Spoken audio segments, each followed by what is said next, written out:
That would be a terrible thing for them to do. Not because of me. If they did that, they would be obliterated.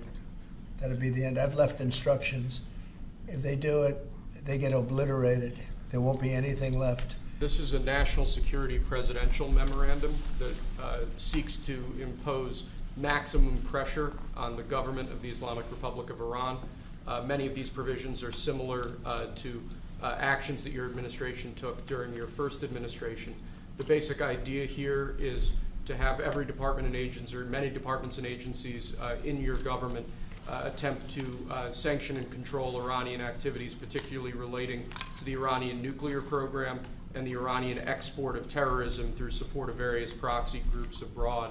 And the intent here is to give you all of the possible tools to, I'd say, engage with the Iranian government to ensure that going forward they are less of a malign actor on the world stage. So this is one that I'm torn about. Everybody wants me to sign it. I'll do that. It's very tough on Iran. It's what we had before. We would have never had the problem. You would have never had October 7th.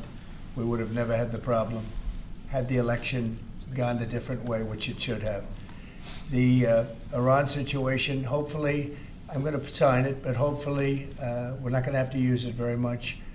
We will see whether or not we can arrange or work out a deal with Iran, and everybody can live together, and maybe that's possible, and maybe it's not possible.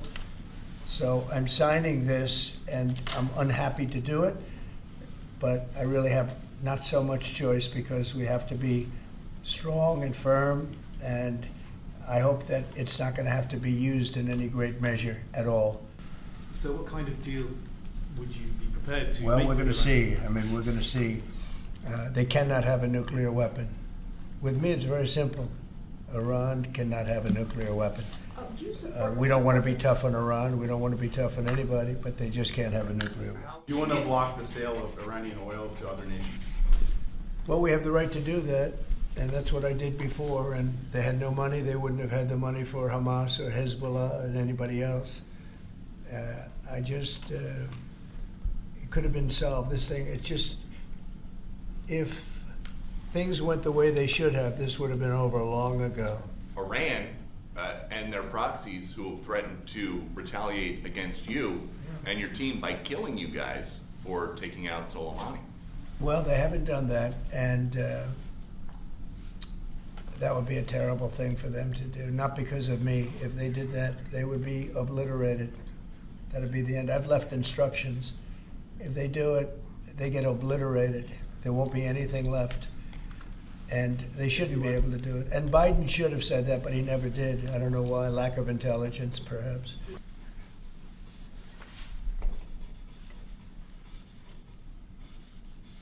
So I've always felt that the UN has tremendous potential. It's not living up to that potential right now. It really isn't. Hasn't for a long time. It has.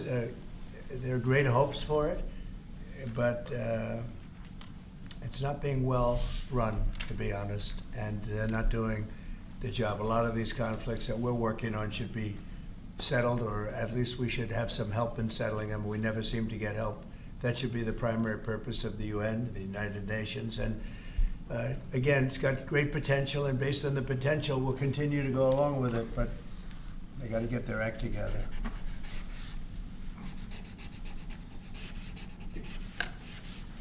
What would they need to do, sir, to get their act together? Well, you got to be fair to countries that deserve fairness. The potential of the United Nations is fantastic, if properly run. So we'll see what happens. How much money are you willing to take away from them? Well, we're taking away a little bit, but we're not looking to take away money. This is so important that we're really, as you know, the United Nations is largely funded by us. But, and it shouldn't be. It should be funded by everybody, but we're disproportionate, as we always seem to be. But it's something that if it ever lived up to the potential, in 10 minutes it would make up the difference. That's the kind of power it could have. Right now it doesn't have that power. Look, the Gaza thing has not worked. It's never worked. And I feel very differently about Gaza than a lot of people. I think they should get a good, fresh, beautiful piece of land, and we get some people to put up the money to build it and make it nice and make it habitable and enjoyable. And Somewhere. I don't know how they could want to stay. It's a demolition site. It's a pure demolition site. If we could find the right piece of land or numerous pieces of land and build them some really nice places with plenty of money in the area, that's for sure, I think that would be a lot better than going back to Gaza, which has had just decades and decades of death. Well, they Those could Arab be in countries Jordan, don't want and they to could come. be in Egypt, and they could be in other places. You could have more than two, more than one, but you could have more than two, and you'd have people living in a place that could be very beautiful and safe and nice. Gaza's been a disaster for decades. So I think if they had the opportunity, they'd love it. If they had an alternative to Gaza, they have no alternative right now. I mean, they're there because they have no alternative. What do they have? It is a big pile of rubble right now. I mean, have you seen the pictures of it? Have you been there? It's terrible to live. Who can live like that? It's failed for many decades. And somebody will be sitting here in 10 years or 20 years from now, and they'll be going through the same stuff, the wars. And you know, they've had civilizations on Gaza, many civilizations on Gaza, and they're buried in the sand. Secretary It Rubio. doesn't seem to work.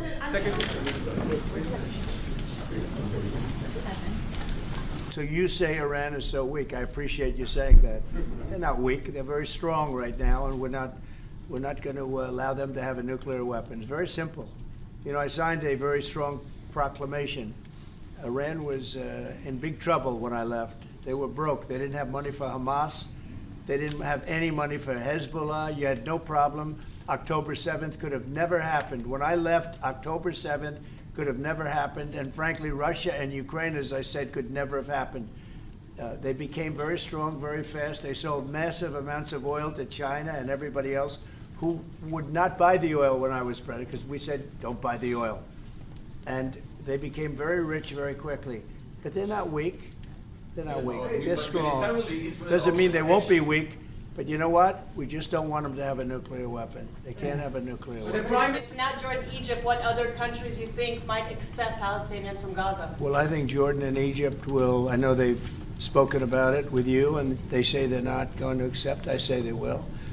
But I think other countries will accept also. I think that Gaza maybe is a demolition site right now. If you look at Gaza, it's all, I mean, there's hardly a building standing, and the ones that are going to collapse. You can't live in Gaza right now, and I think we need another location. I think it should be a location that's going to make people happy. You look over the decades, it's all death in Gaza. This has been happening for years. It's all death. If we can get a beautiful area to resettle people permanently in nice homes and where they can be happy and not be shot, not be killed, not be knifed to death like what's happening in Gaza. And right now you have in Gaza a very dangerous situation in terms of explosives all over the place, in terms of tunnels that nobody knows who's in the tunnel. The whole thing is a mess. And I think that if we can resettle, and I believe we can do it in areas where the leaders currently say no. I mean, I've been saying that with Mexico, having to do with the border and all of the things, and you saw what happened, 10,000 soldiers, and they're going to do a good job. I really believe that, and I believe Canada's going to do a good job also. They said the same thing, and then they did something much different than what you were hearing. This is a very, very difficult situation, but we're going to get it solved. I don't think people should be going back to Gaza. I think that Gaza has been very unlucky for them.